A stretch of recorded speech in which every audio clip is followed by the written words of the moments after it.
Good morning, friends. Welcome to another WordofGord's OBE Journal 2017. And this morning, as it is now morning, I got up a little later than usual. I entered into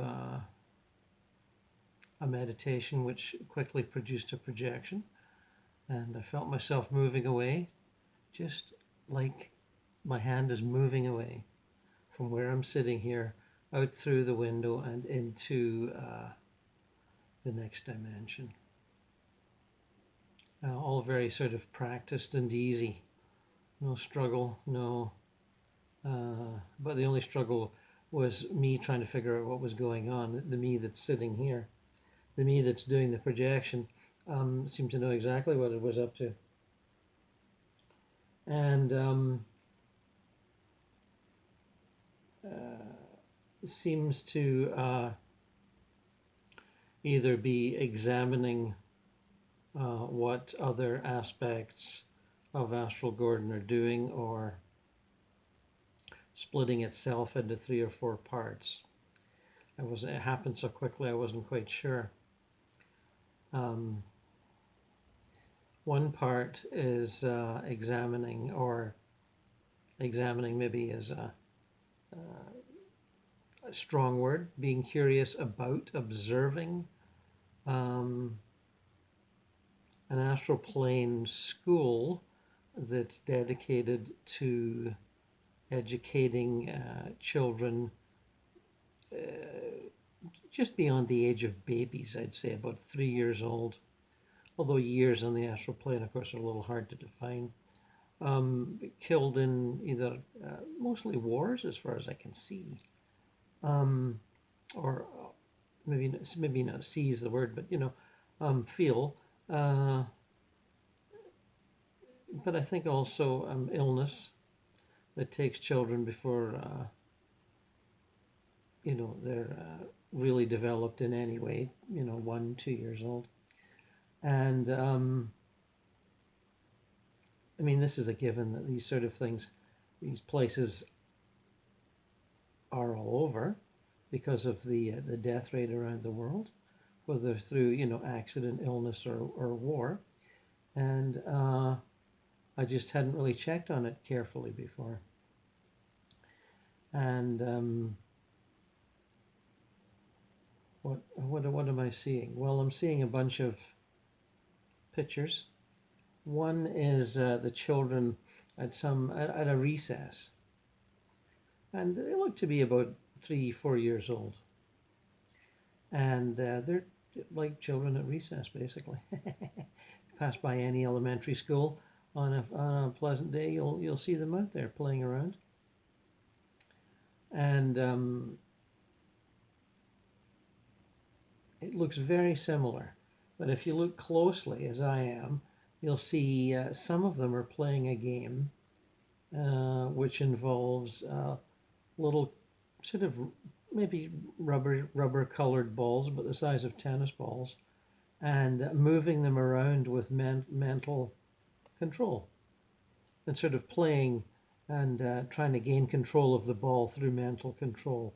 And the ball's kind of, floating around like this between them, and they're laughing and giggling as one seems to gain ascendancy over the other and projects it, in a direction that child wants it to go, and then another child seems to have more focus or energy and pulls it in another direction. And they're just sort of having fun with that, laughing and giggling. So yes, instead of throwing balls or hitting them with something or other, they're moving it with mental energy. um,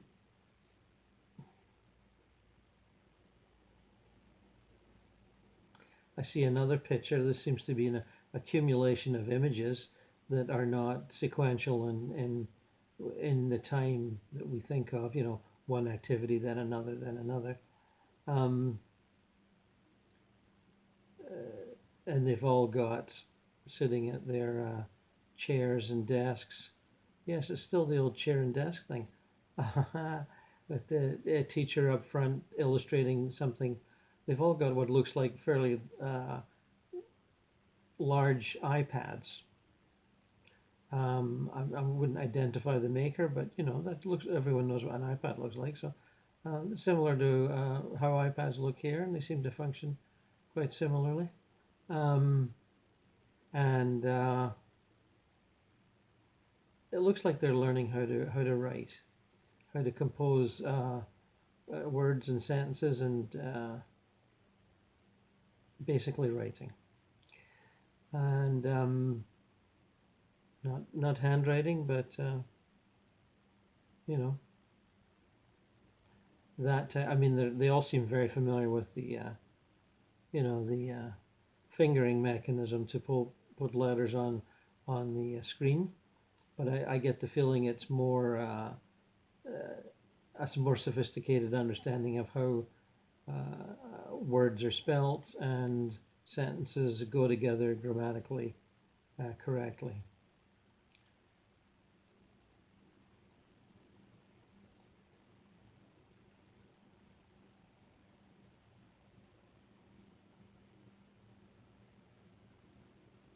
Another image I'm getting is singing practice. They're singing. They're holding their iPads and singing. I think yes, words off the page. So that they're learning that early, and there's a very pleasing sound. Not quite as good as a choir, but you know, a group of children singing a song that the teacher is leading.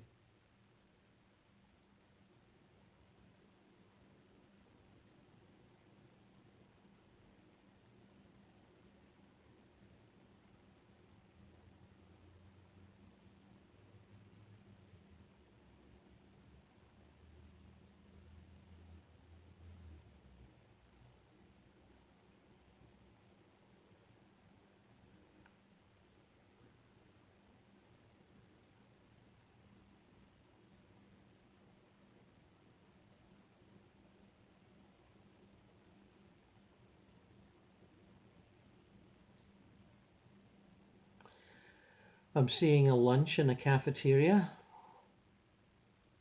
Looks pretty much like it expected to. Um, they go up to a serving hatch. It's quite a large serving hatch, quite wide. Many of them standing, and it's low enough to for their reach.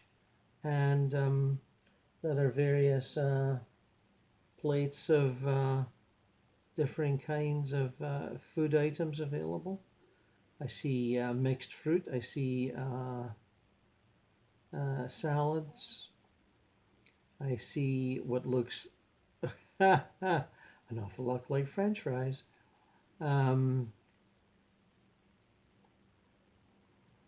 some other stuff that looks like hunks of cheese and crackers, and small containers that look like little plastic bottles of juice.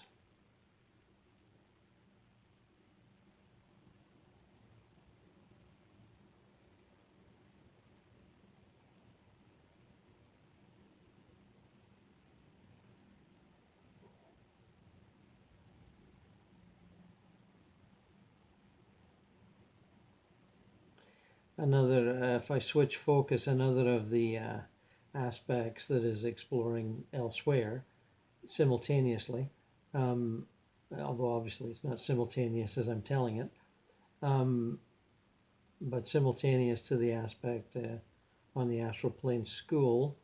There's someone, before I turned on the camera, I sensed an aspect in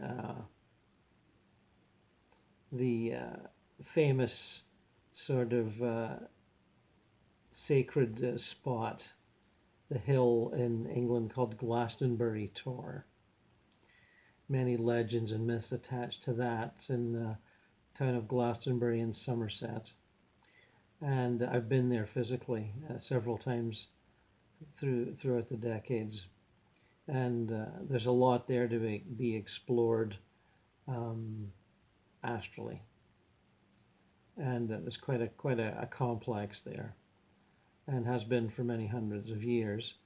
And which aspects of the complex you explore are determined by which aspects that you already know of, and which vibration level that you choose to enter in on. I mean, physically, it's a small hump of a hill with a ruined church on top, the remains of a ruined church, and many people go there to meditate and look around. It looks around flat countryside, so there's on clear days you can see quite far. And as I say, there's several inner complexes that have been there for hundreds of years, and catering to certain belief systems. One was certainly ancient British paganism, and I just passed through there rather quickly. I saw this aspect just being there briefly, and then moving on a few miles away to areas where the crop circles are in England. And it's been a reasonably good year for crop circles, and I've seen some on the internet, and certainly some very impressive geometric designs. And this aspect of me is okay. Let me just focus in on here.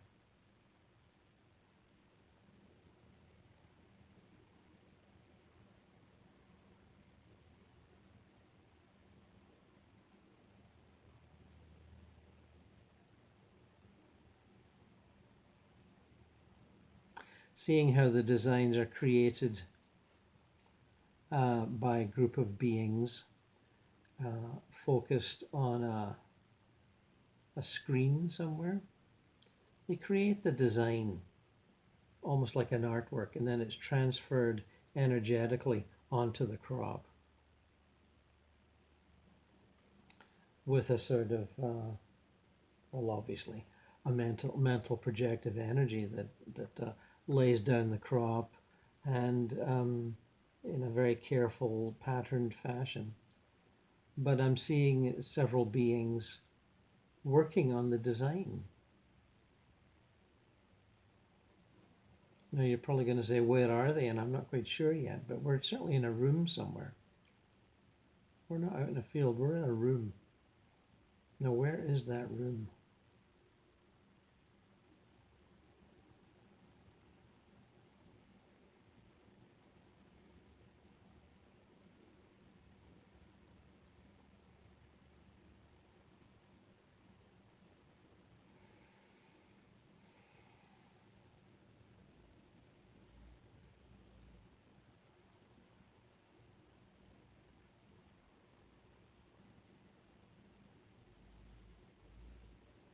I believe it's on some kind of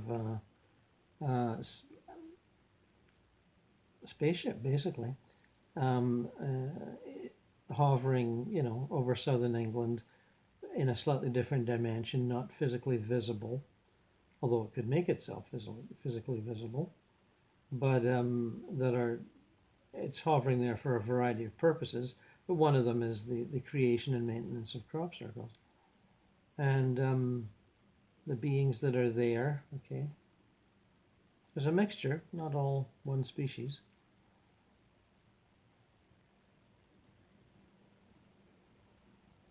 And the ones that are, shall we say, non-human are quite humanoid in appearance.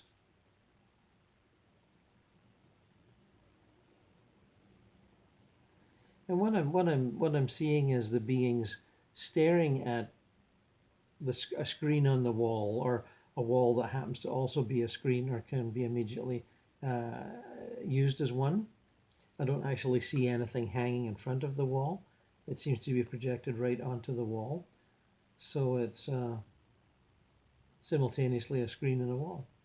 And maybe an interactive, computer screen beyond our current capabilities.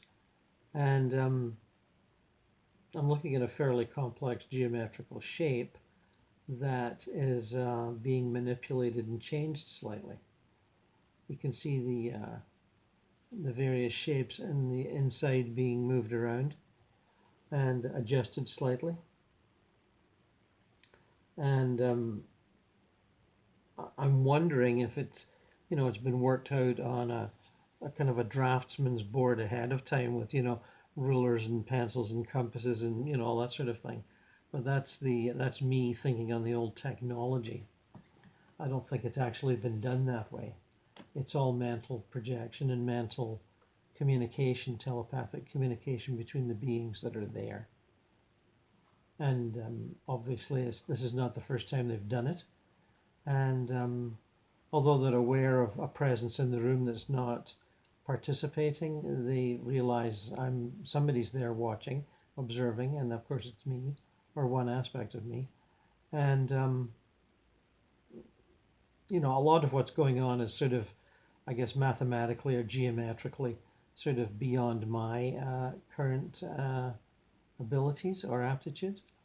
But I'm just telling you what I see, and I think you can get the general impression.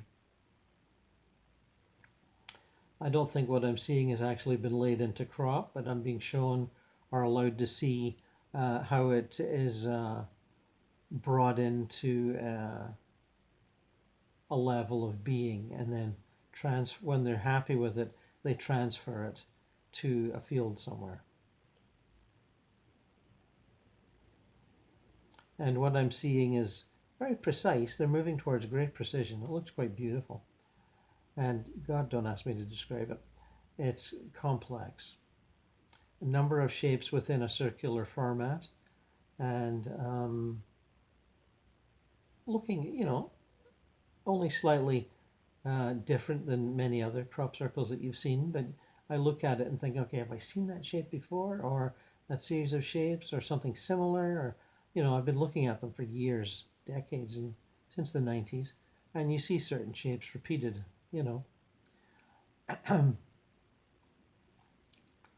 And I get the feeling that if I were to enter into the shape on the wall, as I find myself entering the painting that Lauren Harris was doing for his class some episodes ago, I would gain a variety of, I don't know, mathematical, geometrical information, which might turn out to be formulas that, again, I wouldn't particularly understand. Well, they might turn out to be something else. But I get the feeling it's a sort of uber language from which many beings, when they look at the crop in the field, will be able to translate into a number of symbolic languages in different disciplines. Yeah, and I'm being given biology, chemistry, electronics. As I say, it's a sort of an uber language, symbolic language, if you like, that can be translated according to the predilections of an education of the mind, looking at it and observing it and entering into it. And since my so-called mind is more kind of aesthetic, literary, so I'd be liable to turn it into a story, a poem, or what was the other thing I was going to say? A sort of words for an opera, and I mean that's just me sort of guessing. I'm not actually doing it as I observe here. But I am getting the principle that it is a universal symbolic language, or it can be seen that way and translated into a number of different disciplines, depending on the mind that's perceiving it.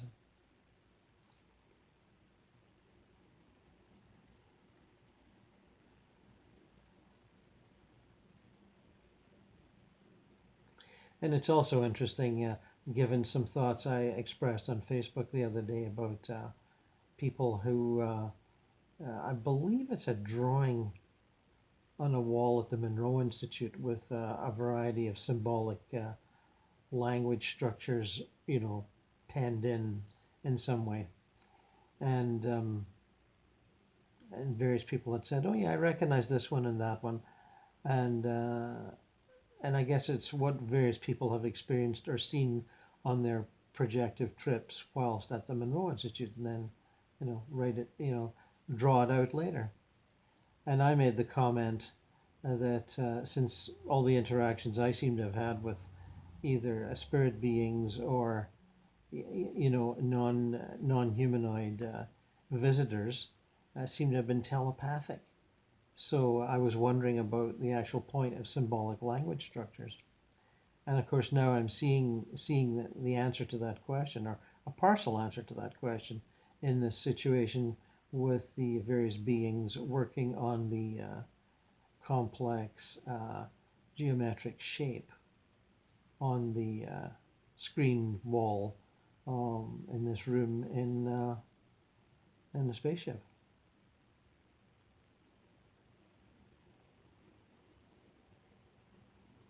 They're very focused as they work on the minute details of the, the, the intricacies of the shape.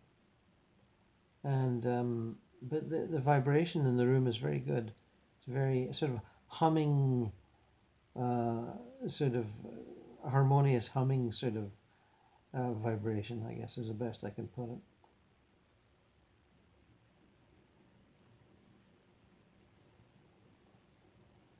When I say there's being, I'm looking at about eight beings there. Some are definitely human. Some are humanoid with variations in neck and facial structure. Some of them got the cat's eyes, or what we would think of as cat's eyes, and as I say, elongated necks, um, slim arms, long fingers. Um, but nobody's paying attention to their differences. They're quite focused on what they're doing, and I'm not really part of their group telepathy.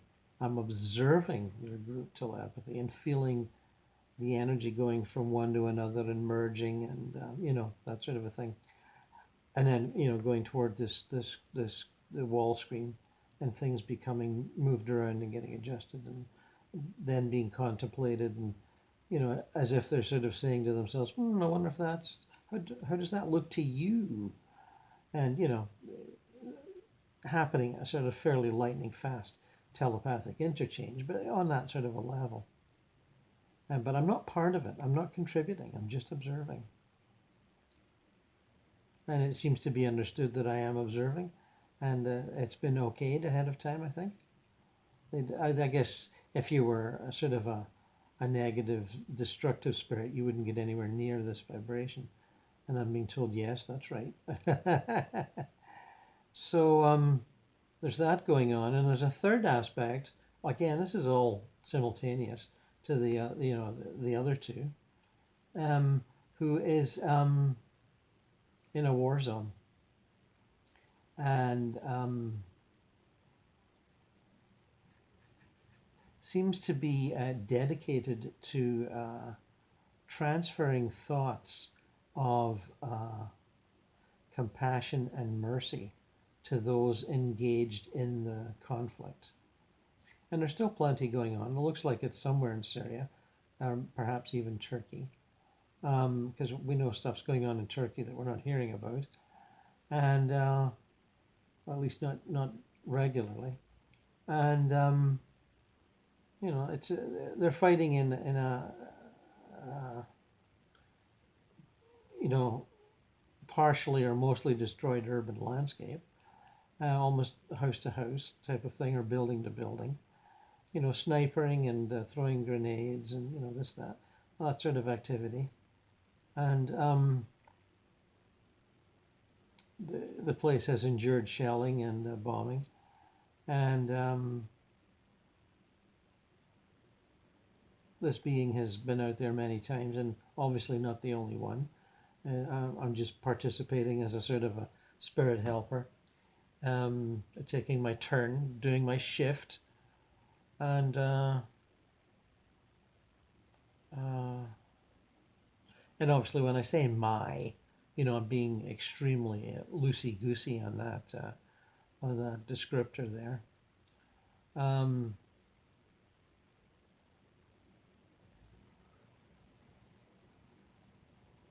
yeah, more or less an orb type configuration, floating around and landing on shoulders of various participants, either at the, just inside a smashed door or window, getting ready to lean out and take a shot, sort of thing. And just, yeah, trying to sort of whisper, telepathically whisper, thoughts of compassion and mercy to the participants to see if they, in any way, can ameliorate their sort of ruthless desire to eliminate. And for this aspect of me, this is a, oh, I don't know, what do you want to call it, a divine exercise. And it doesn't work very often. These people are pretty focused on what they're doing. And defeating the enemy and saving the self is, of prime importance. So, but still, I say this being, this projection, is curious to see what level of success can be achieved in these matters. And there's one scene where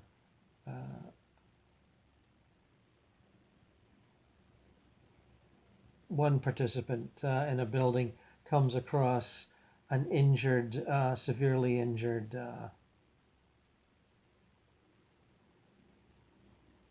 opponent. I was going to say rebel, but I think opponent's better. And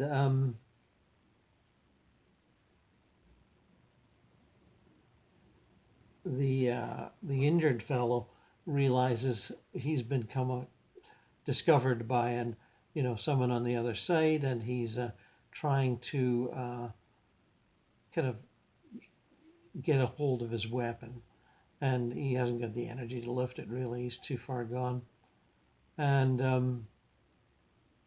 the fellow comes over and kneels down beside him, and oh, okay, so we're having some effect here. Seems to be engaged in an act of prayer, and I watch. I'm aware of that for a moment. Um, and looking at his opponent, realizing I guess the bleeding's too far gone and he's too weak for to do anything. Um, but there is an act of opening a water container and holding the fellow's head and pouring a little into his mouth, and the water containers put back, and the praying is continued, and I'm watching that, anticipating what I think is going to happen. Wait and see if it does. This is me watching. There's also the aspect who's like an orb behind the guy's, the one who's giving the water, behind his head somewhere or above his head, and sort of floating around a little bit, and very clearly observable as an orb, although the fellow, of course, doesn't see it. And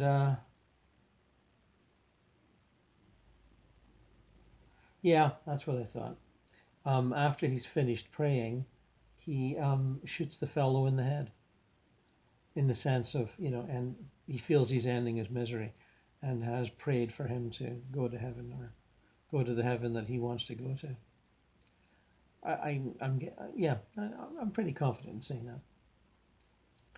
So there's one aspect of whispering mercy and compassion. Maybe not the one you were hoping to see, but the one that unfolded as we were there.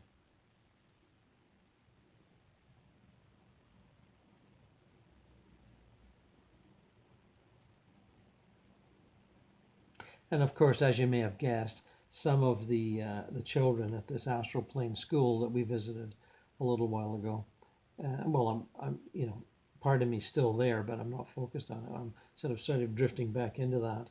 Um, are survivors, dead survivors of the conflict that we just passed through, which I'm pretty sure is Syria somewhere. And just giving you the understanding that babies and children that are killed in these conflicts are taken care of, immediately and carefully. They are retrieved, they are rescued, and they are brought up on the astral with, if possible, with family members who are already there.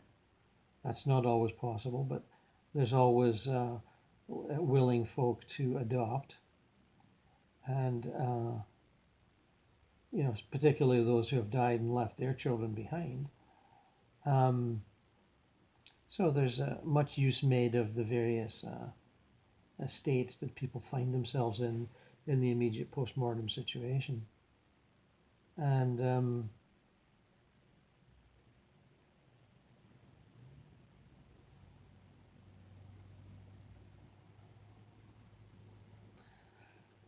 I'm re-examining the scene we saw earlier that I described about the children with their iPads and seeming to learning to compose grammatically complete sentences. And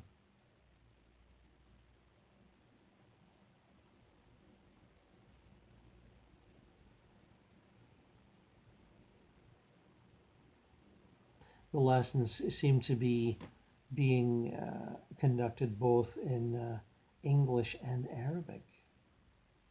Although how they're learning both at the same time is a kind of bit of a mystery to me, but that's what I'm being shown. I guess they do a spell of Arabic and then a spell of English, and such is their eagerness and intelligence level that they're able to take what is doled out for them in fairly rapid succession.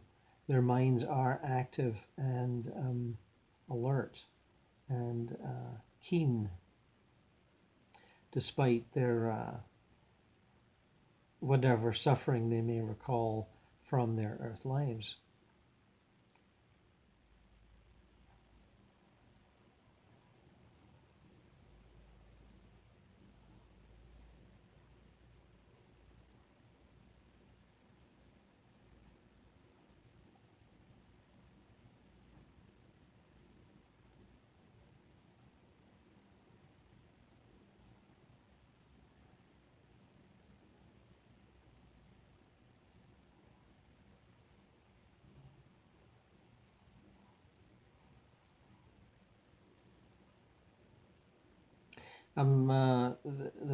The aspect of me that's the orb in the besieged or besieged town, or if it's not actually being besieged, it's being fought over, which I guess is fairly similar. I'm being shown the effects of an aerial strike on a building in a spiritual sense, of course. Something slightly more detailed than what you might see on a regular video report on television. What I'm seeing is the spirits of the people inside the building being ejected. Like so, like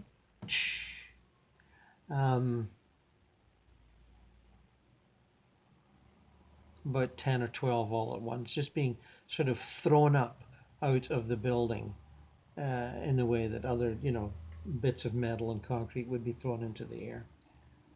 And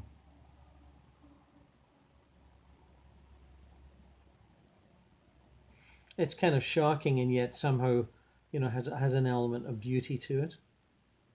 And as they are ejected and float around, confusedly perhaps, there are some spirit beings going amongst them. And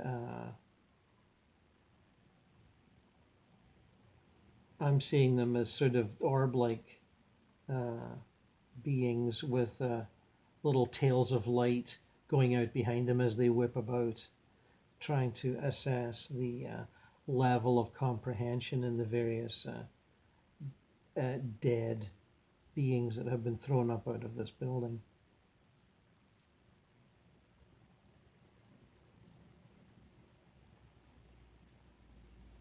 There seems to be about 4 or 5 orbs catering to 10 or 12 dead people. And I guess it just whoever's there is available and can work the situation.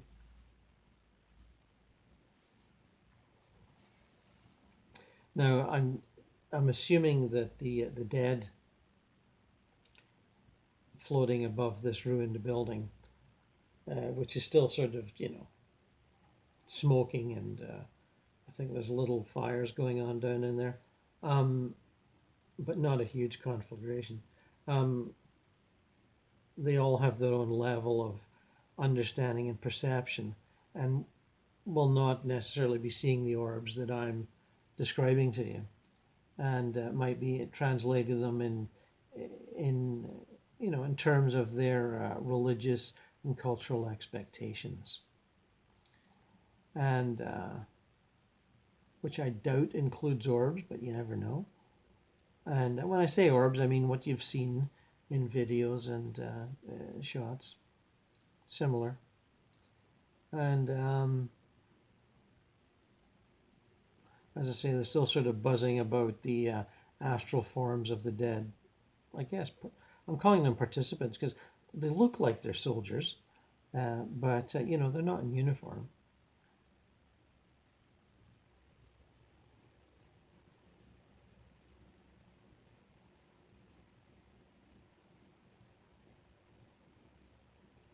And eventually, you see various spirit forms moving away with an orb beside them, and then that sort of disappears out of sight, and the same orb comes back. Or how do you tell the difference between one orb and another? Slightly different colors, but even that's a little hard for me to perceive right now. And sort of escorting the dead away from the scene, basically, which is something I, in my own work as an astro helper, have done many times. But it's interesting to sort of be the observer rather than a participant. And I don't recall having done that before. I'm usually too keen to be a team player and get involved, and and do it. And but on this occasion, the observation is seemingly the important aspect of what's going on.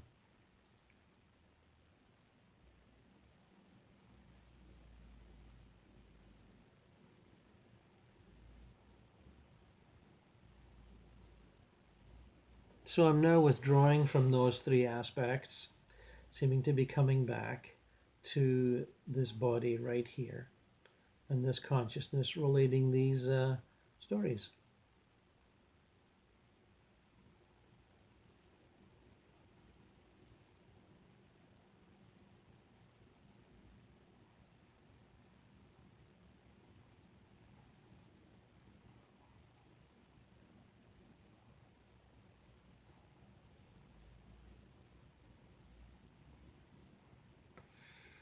And thus I give thanks for the experience, and see it as just another episode in our ongoing discoveries of what we already know but have forgotten. And that is, the essence of astral and spiritual exploration, I think. It's the rediscovery of what you already knew but had put in your back pocket. as you entered this world of limited, this world, i.e., the one we're living in right now, limiting belief systems, which hold you back from your greater self.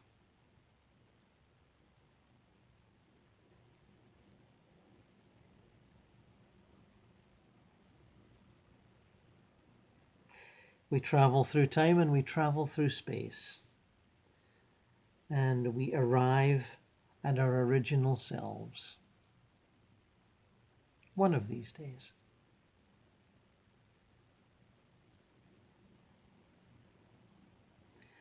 And until next time, friends, I wish you a fond farewell.